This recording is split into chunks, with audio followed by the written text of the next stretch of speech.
Dia pun menangis, seperti baju kuntil anak, orang mandi di kamar mandi.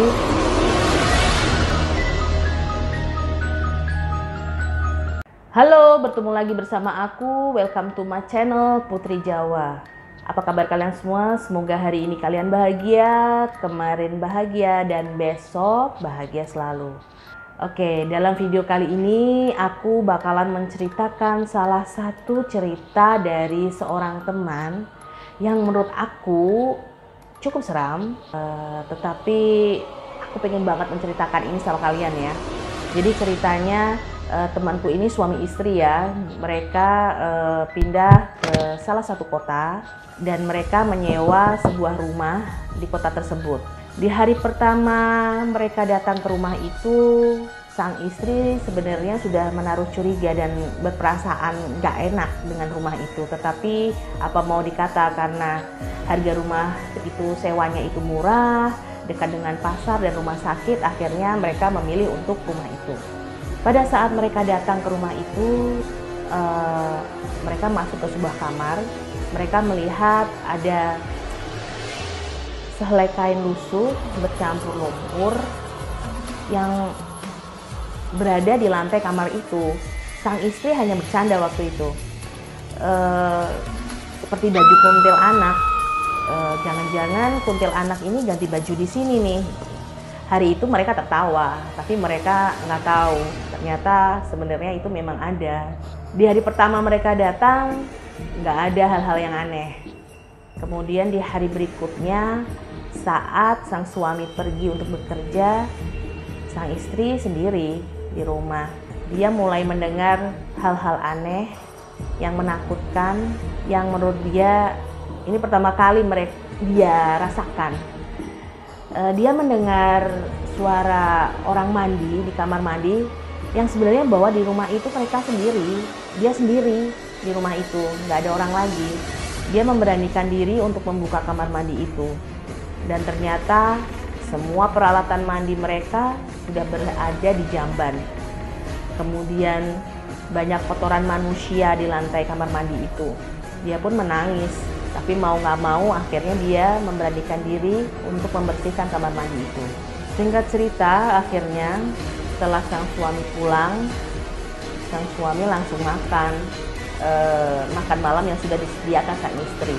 Tetapi nasi itu sudah basi dan si istri itu terkejut gitu, karena dia merasa nasi itu baru dimasak sebelum sang suami datang. Dan gak mungkin itu basi.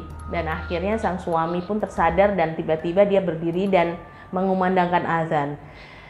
Dan serta-merta ternyata ada suara azan yang mengikuti, tetapi kayak bermain-main gitu karena diselingi dengan tertawa terkekeh-kekeh. Akhirnya sang suami mendengar itu dari salah satu kamar yang tertutup, yang selama ini dikunci oleh yang punya rumah.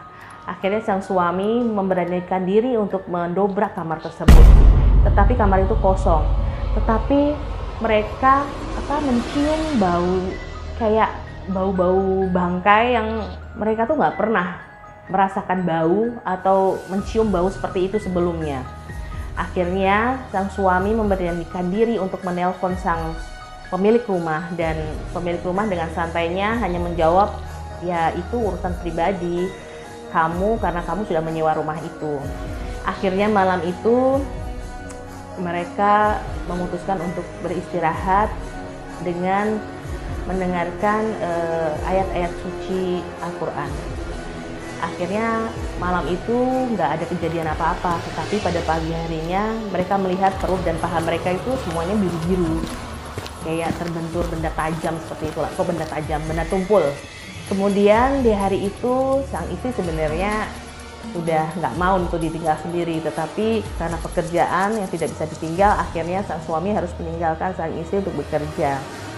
Pada hari itu sang istri merasakan benar-benar gangguan-gangguan yang nggak bisa dinalar dengan akal sehat, seperti suara tertawa yang semakin sering, kemudian suara kamar mandi yang juga selalu ada didengar dia.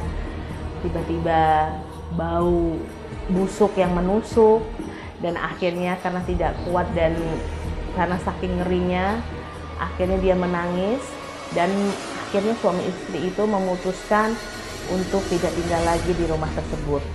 Di saat mereka sedang mengepak semua barang dan akhirnya mereka melihat sesosok itu seperti menemui mereka. Jadi memperlihatkan diri dengan rambutnya yang panjang, dengan kain putih yang lusuh itu. Kain lusuh itu yang mereka buang di tempat sampah itu ternyata memang baju dari kuntilanak tersebut. Bisa kalian bayangkan nggak sih? Ternyata memang kain yang dia lihat, sang istri itu lihat di kamar itu waktu di hari pertama mereka datang ke rumah itu, ternyata memang benar-benar punya kuntilanak itu. Wow, kalau aku udah lari kali ya. Jadi ini cerita dari salah seorang teman yang menurut aku luar biasa aneh, serem, campur aduk. Tapi ya mau gimana, memang di setiap rumah tuh pasti ada ceritanya, di setiap rumah tuh pasti ada sesuatu. Tapi ya bismillah aja, mau gimana lagi, oke? Tunggu aku di cerita-cerita aku berikutnya ya. Dadah kesayangan. Mwah.